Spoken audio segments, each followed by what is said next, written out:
Lovely here at Ascot. We're going to talk though about something a little more contentious than enjoying the sunshine and some nice weather, because Jim, we're going to discuss the whip debate, which rumbles on.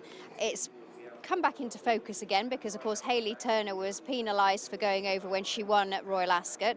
The trainer of that horse, Charlie Fellows, has come out and said his horse should have been disqualified because she broke the whip rules. Sir Mark Prescott agreed with him.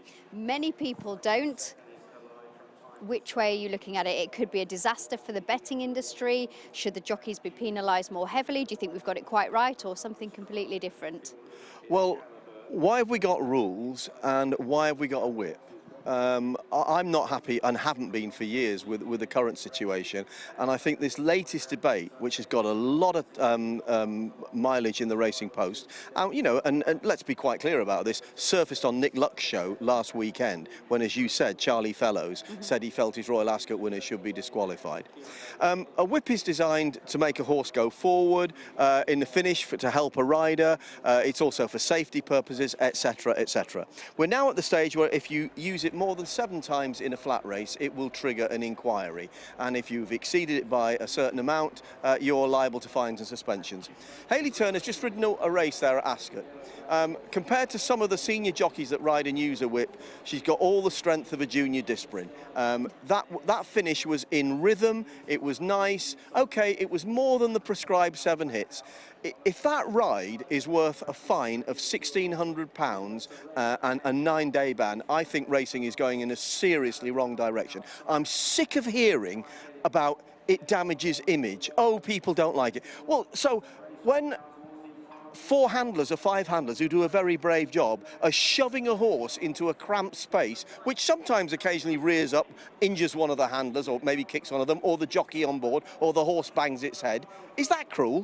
Does anybody say not have that? Or blinkers that make a horse race flat out sometimes until it stops and, gives it a stressful race. Are they cruel? Why is a ride like that cause so much consternation to racing professionals? I don't get it. Did it surprise you that 2 trainers, one incredibly senior trainer, came out and said that they agreed with each other and that horse should have been thrown out because if the jockey's broken the rules, they've broken the rules? Well, Sir Mark was pretty measured. What he said was, I would rather the rule wasn't there, but it is there, and I don't like a rule where someone can benefit from going over it. And he's saying in the case of a jockey. William Haggis, on the other hand, said, no, I don't agree because you're penalising the owner and the breeder, etc., etc. Literally, you can hang the jockey but leave everybody else out. The fact is, you can't be black and white about horses. Some horses need blinkers, some need cheek pieces, some need 5 handlers, some don't need any. Some need 3 smacks with a whip, some need 23. And Charlie Fellows was appalled by the ride Thunder Snow got. Said bin Suroor isn't appalled. He didn't say, you're never riding my horse again. What he said was, it's a very lazy horse. Christoph knows it well. He got the best out of him. Of course he's riding it again. Yeah. Why do we pander to public opinion? Yeah, it's difficult, isn't it? Because I think I've always been of the opinion that British racing has got the whip rules spot on. I think sometimes it's shown up elsewhere that maybe it isn't, and I would say that the Thunder Snow ride I felt uncomfortable with, whether it suited the horse or it didn't suit the horse. Why? Because of the way it looked? It looked bad, yes, and I'm not a namby-pamby, I know you're not. I know and I'd be very practical about that, but I just thought it looked unnecessarily harsh, and that's coming from somebody who's very practical about horse racing. Yeah. I know about horses, the way that some of them need to be managed both at home and on the race course and in a race, but that, to me, that just felt, it sat a little uncomfortably. Sometimes it's a bit like sometimes you'll see in America, the jockeys tend to be very whip heavy and not necessarily using their own body weight to try and get a horse to move forward. And I think that lacks finesse in a slightly different way. That was a hard ride on the horse who won, and he's clearly none the worse for it, so there is always that side of the argument as well. I think the Hayley Turner ride is insane because she didn't look like she did anything wrong there at all from my perspective.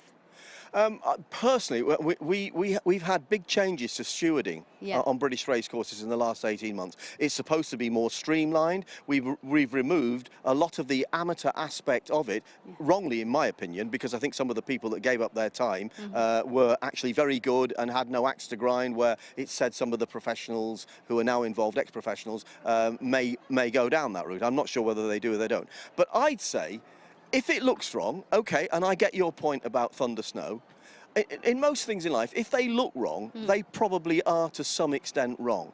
Hayley Turner didn't look wrong. I don't want any number of strokes. I want stewards to look up saying, we're experienced people, we watch racing every day, that was out of order. Not Mr. Traffic Warden saying, you gave that 10, taps that would hardly have hurt a fly, you're getting fined and suspended. It's a ridiculous rule. I just want to show the rule, and then I've got another question for you in a moment, just to continue the debate, because this is the rule as it stands from the British Horse Racing Authority. The whip can be used a maximum of 7 times in a flat race or 8 times in a jump race. Stewards also review the force that's used, if the horse is given time to respond, whether the horse was in contention or clearly winning at the time it was used, whether the whip has been used in the correct place, i.e. on the horse's hindquarters, not on the flanks, etc. And a rider who breaches the rules will be suspended. So that's the official rule from the British Horse Racing Authority. Now, on a very amateur level in the past, I've done a couple of different sports. Show jumping, where you go round and you jump the fences and you either leave them up or you knock them down. No margin for error. You either jump a clear round or you don't. Dog competitions, judged by people who give up their time for free, amateur judges, I guess, but with a huge amount of experience. And those competitions are open to interpretation. One judge likes what you've done, another judge doesn't. Personally, I've always preferred the black and white sport. I enjoy both, but I've always preferred you either jump the clear round or you don't. Do you think we need black and white rules, or do you think it should be open to interpretation where one person's view about a ride is very different to somebody else's? Well, OK, if we're talking about horse welfare, which underpins all these rules, and public opinion, I think you have to say, if we're going to have black and white whip rules, we have black and white blinkers rules. There's no blinkers, there's no cheek pieces, there's no tongue ties, there's no stalls. I mean, the idea behind horse racing is the best horses win within reason. No, you shouldn't be able to flog a horse to death. I was a stable lad once. I can remember a horse coming back called Sing and Dance when I was at Bill Marshall's, and it was a long time ago. And it had been battered, for want of a better word. It stood in the corner of its box the next morning with marks across its quarters. It didn't go near its food. That's a horse that's had a really bad experience. The ride that provoked all this and achieved criticism from the trainer concerned, I mean, it beggars belief that he thought that merited that statement. Yeah, do you think he has said that out of true belief? Well, we can't speak for him, but do you think that he truly believes that, or do you think that's the way he feels that we need to be about the sport? Playing devil's advocate, do you think he's a young trainer, up and coming, he sees the ways of the world? Do you think he's thought, well, actually, we need to be more like that now to encourage people into the sport? Or do you think he truly believes that from his owner's point of view, that horse should have been thrown out? But you can't separate the whip from the other aids, if you'll pardon the word, that get horses to run fast. Because as I said to you, you know, the whip it appears to be the one, but 4 grown men pushing a horse in, that's all right. Oh, that's not damaging a horse. That's not anti-horse welfare. What do you think the answer is then? Do you think at the moment, obviously, I think our rules are great. Maybe there should be a little more interpretation. Do you think we need to get an independent body in from different equestrian sports to sit on a panel and debate the whole rehash of the rules? What would you do if you were in charge? You mentioned show jumping earlier, and I know, I mean, I'm not patronising you. You've got a lot of practical experience. I know you have. But when you're show jumping, you can use different bridles and aids and things like that to control the horse that you don't have in flat racing. All I want is common sense. I'm not saying you can hit a horse as often as you want. If somebody clearly is misusing it, throw the book at them.